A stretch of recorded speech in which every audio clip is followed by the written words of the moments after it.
Olá, tudo bem? É uma alegria estarmos juntos mais uma vez. Hoje vamos estudar sobre o selo de Deus dentro do contexto do grande conflito e especificamente baseado no livro do Apocalipse. A Bíblia Sagrada apresenta um paralelo desde Gênesis até o Apocalipse. Ou seja, em São Mateus, nós encontramos ali a descrição de dois caminhos, o caminho estreito e o caminho largo. Esses dois caminhos aparecem em toda a Bíblia, como eu disse, de Gênesis até o Apocalipse. Lá em Gênesis encontramos os dois caminhos sob a figura de linguagem de Abel e Caim.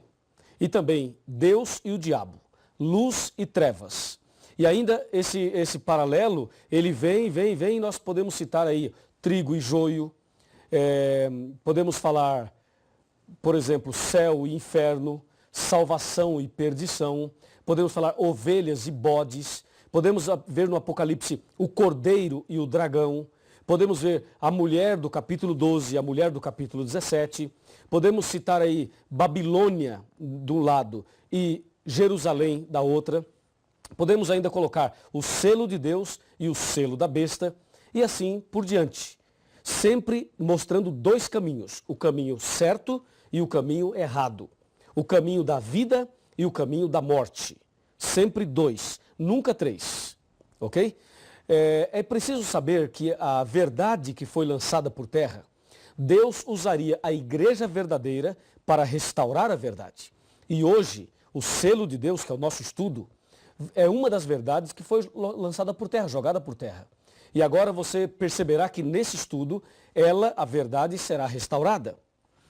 Apocalipse capítulo 7, versículos 1, 2 e 3. Está escrito assim: Depois disto vi 4 anjos em pé nos 4 cantos da terra, conservando seguros os 4 ventos da terra, para que nenhum vento soprasse sobre a terra, nem sobre o mar, nem sobre árvore alguma. Vi outro anjo que subia do nascente do sol, tendo o selo do Deus vivo. Veja, o selo do Deus vivo.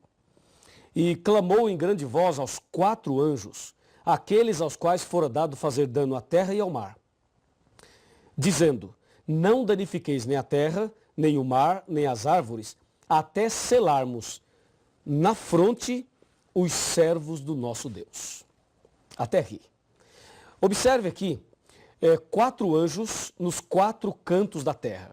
Primeira coisa, a terra não é quadrada para ter 4 cantos, e nem retangular para ter 4 cantos. Esses 4 cantos da terra são os 4 pontos cardeais: norte, sul, leste e oeste. A terra é redonda, mesmo sendo redonda, ela tem os 4 pontos cardeais. Então, Deus coloca os seus anjos ao redor da terra, isto é, a sua proteção, o seu cuidado. E diz a Bíblia que esses anjos estão segurando os ventos, isto é, os anjos, o poder de Deus, está protegendo a humanidade contra as astutas ciladas de Satanás. Ventos em profecia quer dizer guerras, destruições, conflitos, problemas. Então, os anjos segurando os ventos significa que Deus está protegendo a humanidade de uma guerra termonuclear. É lógico que se Deus deixasse o diabo fazer tudo o que ele quer fazer, ele com certeza destruiria tudo. Então, Deus coloca a sua proteção a fim de que nós possamos ainda ter oportunidades de entender a sua palavra, tomar decisões e seguir a Jesus. Por isso, os anjos segurando os ventos, as potências maléficas e malignas deste mundo. E diz a Bíblia que enquanto os 4 anjos seguram os ventos, aparece um 5º anjo. Antes de falar desse 5º anjo, é bom destacar um ponto fundamental. Por que você acha que Deus iria segurar os 4 ventos? Por que você acha que Deus iria proteger a humanidade? Qual a razão? Você acha que nós somos tão bonzinhos, tão santinhos, tão perfeitos? Nós somos assim demais. O ser humano é tão santo que Deus olha para nós e diz: puxa, tadinhos, eles são tão bonzinhos, eles não fumam, não bebem, não mentem, não praticam pecados nenhum. Então, eles são tão bonzinhos que eu vou protegê-los. Seria isso? Claro que não. Você já fez muitas coisas erradas? Você já cometeu muitos pecados? Quantos pecados você já praticou até hoje na sua vida? E por aí você tem uma ideia de que você não é uma pessoa é santinha, eu também não. Nenhum ser humano é perfeito. Todos nós somos pecadores, terrivelmente pecadores. Então, se eu sou pecador, se você é pecador, se nós somos maus, pergunto, por que Deus iria proteger a humanidade? Por que Deus protegeu você até hoje? Por que você está vivo ainda? Olha, eu já capotei o meu carro e já caí dentro do rio. Eu, a minha esposa e a nossa filha. Na época tínhamos uma filha, hoje temos 2 filhas. Então eu pergunto, por que Deus me protegeu? Caímos no rio com os 4 pneus do carro para cima e o capu e todos nós de cabeça para baixo. E por que eu não morri? Por que eu estou aqui? Porque Deus tem um propósito para mim. Você também já passou pelo vale da sombra da morte, não já passou? Talvez um acidente, uma cirurgia, uma enfermidade, algum outro tipo de problema que quase você foi e não foi. E você está aí. E talvez você esteja me assistindo no hospital, quem sabe num leito de dor, num momento difícil, dramático da sua vida. E por que você não morreu? Porque Deus tem um plano para você. Deus tem um propósito na sua vida. E qual é o plano? Qual é o propósito? Agora você vai entender a razão do 5º anjo. Me acompanha. O 5º anjo, veja, os 4 anjos estavam segurando os ventos, lembra? E aí aparece um 5º anjo. Esse 5º anjo tem uma mensagem. E a mensagem do 5º anjo é uma mensagem especial para você. Uma mensagem especial para você. Entendeu? Para você. Então você vai me acompanhar agora nesta reflexão, nesta mensagem. O 5º anjo aparece aqui no versículo 3, dizendo, aliás, no versículo 2, diz que ele trazia o selo do Deus vivo. E no versículo 3 diz que ele clamou, dizendo, não danifiqueis nem a terra, nem o mar, nem as árvores, até selarmos na fronte os servos do nosso Deus. A mensagem que Deus tem para você, e por isso você ainda está vivo, e para mim também, e por isso eu não morri naquele dia, e Deus tem me preservado até agora, é porque há uma mensagem. Deus quer selar você com o selo do Deus vivo. Aleluia por isso. Ele quer colocar na sua fronte, na sua testa, o selo de Deus. Atenção, o selo do Deus vivo. Sabe, no interior, aqueles fazendeiros que têm o seu gado, eles costumam marcar os seus animais. Eles usam um termo assim, bem rústico. Eles falam ferrar o animal, porque usam um ferro quente para marcar os animais. Por exemplo, se os animais fossem meus, se eu fosse o fazendeiro, os meus animais seriam marcados com a sigla LG, que é Luiz Gonçalves, ok? E os seus animais seriam marcados com as iniciais do seu nome. Por que o fazendeiro marca os seus animais? Para que se esses animais se misturarem com os animais do vizinho, ele tem condições de saber quais são os seus e quais são os do vizinho. De acordo com a Bíblia, nem todo aquele que diz Senhor, Senhor será salvo. Então, quem é filho de Deus? Quais são os filhos de Deus? Quem é o povo de Deus de verdade? O povo de Deus tem uma marca, tem um selo, tem um sinal. Aliás, essas 3 palavras significam a mesma coisa. Marca, sinal ou selo.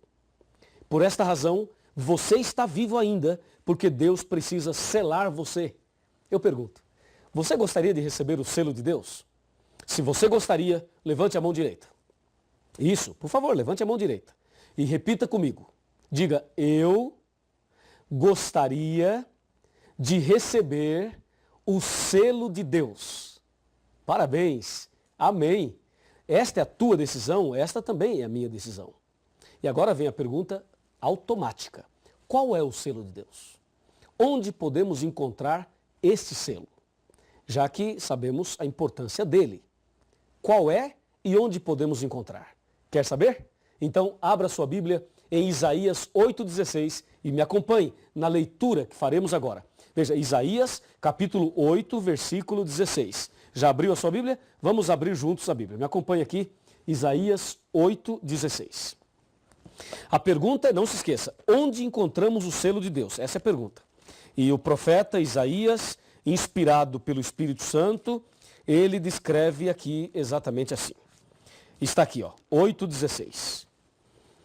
Resguarda o testemunho e sela a lei no coração dos meus discípulos. Viu? Resguarda o testemunho e sela a lei no coração dos meus discípulos. Pronto. O selo de Deus está na lei. Na lei, lembra do estudo sobre a lei e o conflito? Pois é justamente nos 10 mandamentos que nós encontramos o selo de Deus. Mas qual é a descrição ou a definição de um selo? De acordo com a Bíblia, um selo tem que ter o nome, o cargo e o território que o dono do selo domina. Se você observar o livro de Esther, no capítulo 3, versículo 12, verá que os reis do passado usavam um anel grosso. Eles mandavam escrever uma carta e depois traziam a carta e com aquele anel ele carimbava a carta, ele selava a carta. Naquele selo, através do anel, tinha o nome do rei, o cargo do rei e o território que o rei dominava. Assim, um selo, para ser selo, tem que ter essas 3 características. E aí perguntamos, qual dos 10 mandamentos tem essas 3 características? É simples, vamos abrir a Bíblia em Êxodo 20 e analisar os 10 mandamentos. E aí veremos qual deles é o selo de Deus, qual deles preenche as características de um selo. Abra sua Bíblia em Êxodo 20 e vamos ver agora mandamento por mandamento de forma bem dinâmica para que você descubra isso rapidinho. Qual dos 10 mandamentos é o selo de Deus? Primeiro mandamento, versículo 3. Não terás outros deuses diante de mim. Esse mandamento deve ser guardado, obedecido, mas não é o selo de Deus, pois não tem o nome, não tem o cargo e não tem o território de Deus. Segundo mandamento, não farás para ti imagem de escultura, nem semelhança alguma do que há em cima no céu, nem embaixo na terra, nem nas águas debaixo da terra. Não as adorarás, nem lhes darás culto, porque eu sou o Senhor teu Deus, Deus zeloso, que visito a iniquidade dos pais dos filhos até a 3ª e 4ª geração daqueles que me aborrecem, e faço misericórdia até 1000 gerações daqueles que me amam e guardam os meus mandamentos. Este mandamento aparece o nome de Deus, mas não aparece o cargo e nem o território. Então devemos obedecê-lo também, mas não é o selo de Deus ainda. Vejamos o terceiro mandamento. Não tomarás o nome do Senhor teu Deus em vão, porque o Senhor não terá por inocente o que tomar o seu nome em vão. Este mandamento tem o nome de Deus, mas não tem o cargo e não tem o território também. Então devemos obedecê-lo, mas ainda não é o selo. Vamos para o 4º mandamento. Lembra-te do dia de sábado... Não, vamos parar. Não vou ler esse mandamento. Eu vou pular esse mandamento. Está bem? Como todo mundo pula, eu vou pular também. Vamos ver o que acontece. Vou pular o 4º e vou para o 5º mandamento. O 5º mandamento diz no verso 12. Honra teu pai e tua mãe, para que se prolonguem os teus dias na terra que o Senhor teu Deus te dá. Veja, este 5º mandamento traz o nome de Deus, mas não traz o cargo e nem o território. Então, este 5º mandamento deve ser obedecido, mas ainda não é o selo de Deus. Vamos para o 6º mandamento. Não matarás. Também não é o selo de Deus. 7º, não adulterarás. Também não preenche nenhuma das características. 8º mandamento, não furtarás. Também não tem nenhuma das características. 9º mandamento, não dirás falso testemunho contra o teu próximo. Também devemos obedecê-lo, mas não é o selo de Deus. Último mandamento, não cobiçarás a casa do teu próximo, nem o seu servo, nem sua serva, nem o seu boi, nem o seu jumento, nem coisa alguma do próximo, nem o homem, nem a mulher, nem coisa alguma do próximo. Este mandamento também deve ser obedecido, mas não é o selo de Deus ainda. Agora eu pergunto, quantos mandamentos nós lemos? Nós lemos 9 mandamentos. 9. Eu li os 9 que todo mundo aceita. E dos 9, nenhum é o selo de Deus. Nenhum preenche as características de um selo. Mas o profeta Isaías diz que o selo de Deus está na lei. E lá em Apocalipse mostrou a nós a importância do selo. E aí veio uma pergunta. Será que aquele mandamento que eu pulei, o 4º, que todo mundo pula, que todo mundo não aceita, será que aquele mandamento é o selo de Deus? É o seguinte, chega aqui. Vem aqui pertinho. Vamos conversar assim. Nós somos amigos, não é verdade? Pode chegar bem pertinho. É o seguinte. Se este mandamento, o 4º, que nós vamos ler agora, que todo mundo pula, se ele for o selo de Deus, então, meu amigo, a coisa tá feia por aí. Porque a maioria não aceita. É ou não é verdade? Não aceita. E se a maioria não aceita, e se este mandamento for o selo de Deus, olha, nós vamos ter que clamar a Deus hoje e pedir misericórdia. Vamos ver então o quarto mandamento. Aquele que todo mundo pula, e nós pulamos aqui só para uma questão didática, de estudo bíblico. Versículo 8, o quarto mandamento. Lembra-te do dia de sábado para o santificar. 6 dias trabalharás e farás toda a tua obra. Mas o 7º dia é o sábado do Senhor teu Deus. Viu? Aí achamos o nome de Deus. Como também achamos em outros mandamentos. Depois diz, não farás nenhum trabalho, nem tu, nem teu filho, nem tua filha, nem teu servo, nem tua serva, nem o teu animal, nem o forasteiro das tuas portas para dentro. Verso 11 agora. Porque em 6 dias fez o Senhor. Veja, em 6 dias fez o Senhor. Fazer é a mesma coisa que criar. Veja, fazer ou criar. Em 6 dias ele criou. Acabamos de descobrir o cargo de Deus. Criador. Ele fez, ele criou. Percebeu? E aí o verso 11 continua. Ele fez os céus, a terra, o mar e tudo que neles há. E ao 7º dia descansou, por isso o Senhor abençoou o dia de sábado e o santificou. Descobrimos aqui um território que Deus domina. Céus, terra, mar e tudo que neles há. É ou não é verdade? Então, o quarto mandamento apresenta o nome de Deus, o cargo de Deus e o território de Deus. Ou seja, ali no quarto mandamento está escrito assim, ó, que Deus é o Criador de todo o universo. Assim, o quarto mandamento é o único mandamento dos 10 que apresenta Deus como Criador. Se você tirar este mandamento, não dá para provar dentro da lei que Deus é o Criador. E se você não consegue provar que Deus é o Criador, eu pergunto, o homem veio da onde? Do macaco? Percebe? Se tirar este mandamento, tudo cai por terra. E justamente o único mandamento que mostra Deus como Criador é o mandamento que as pessoas não aceitam. Por que será? Porque as pessoas não aceitam justo aquele mandamento que exalta Deus como Criador. Portanto, está claro que este mandamento é o selo de Deus. É a marca de Deus. É o sinal de Deus. O sábado é o selo de Deus. Quer ser selado? Quer receber o selo na fronte? Então comece a guardar o sábado agora mesmo. E agora vamos para a parte final. Para você refletir comigo, me acompanha. O que temos que entender agora é a prova dos 9. Se o sábado é o selo de Deus, se este mandamento é realmente a marca de Deus, a Bíblia precisa provar isto em outros textos. É o que nós vamos ver agora. Vamos lá? Abra sua Bíblia e vamos analisar Ezequiel, livro do profeta Ezequiel, capítulo 20, versículo 20. Aqui vem a prova dos 9, ok? Ezequiel, está bem aqui, capítulo 20, versículo 20. E está depois de Jeremias, aí nós temos aqui Ezequiel. Pronto, capítulo 20, versículo 20.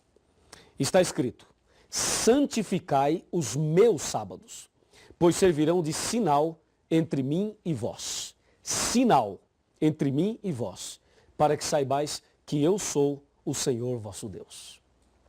No versículo 12 do mesmo capítulo, fala a mesma coisa. Em Êxodo 31, versículo 13, fala a mesma coisa. O sábado é um sinal. E devemos guardá-lo de um pôr do sol ao outro pôr do sol. Ou seja, do pôr do sol da sexta-feira até o pôr do sol do sábado. Durante a semana, durante 6 dias, você trabalha, você faz as suas atividades de casa e fora de casa. Mas o 7º dia é o santo sábado do Senhor. É o selo de Deus. E é importante que você seja marcado, a fim de que você seja identificado como filho ou como filha de Deus. Sabe, Adão e Eva guardavam o sábado. Deus guardava o sábado. Os profetas todos guardaram o sábado. Jesus Cristo também guardou o sábado. A Virgem Maria também guardava o sábado. Lucas capítulo 23, de 54 a 56. Os apóstolos guardavam o sábado. O apóstolo Paulo, que se converteu depois de Cristo, também guardava o sábado. Atos 17, Atos 18, Atos 13. Todos guardavam o sábado. E na nova terra, nós também vamos guardar o sábado. Isaías 66, 22 e 23. Ali diz que nós vamos guardar o sábado também. Todos guardaram o sábado. Todos os filhos de Deus sempre guardaram o sábado. Eu pergunto, chega mais perto. Todos guardaram o sábado. Eu pergunto, e você? E você? Guarda que dia? Quer guardar que dia? Quer receber o selo de Deus? Quer ser selado hoje com o selo de Deus? Quer ser um servo, uma serva de Deus? Então receba as bênçãos do sábado. Comece a guardar o sábado. E Deus dará a você ricas e poderosas bênçãos. Vamos orar? Oremos. Querido Pai Celestial, obrigado pelo estudo de hoje, pela decisão tomada de guardar o sábado e receber o selo de Deus. Nas tuas mãos eu entrego esta pessoa que acompanha o estudo bíblico hoje. Em nome do Senhor Jesus. Amém. Cristo hoje está chamando, quer lhe dar muito amor. Não deixe esta chance passar. Venha logo para Jesus e encontrará a paz que o mundo não pode dar. Esse é o momento de entregar seu coração a Cristo. Ele hoje está chamando, quer lhe fazer feliz. Muito feliz. Basta só você se entregar.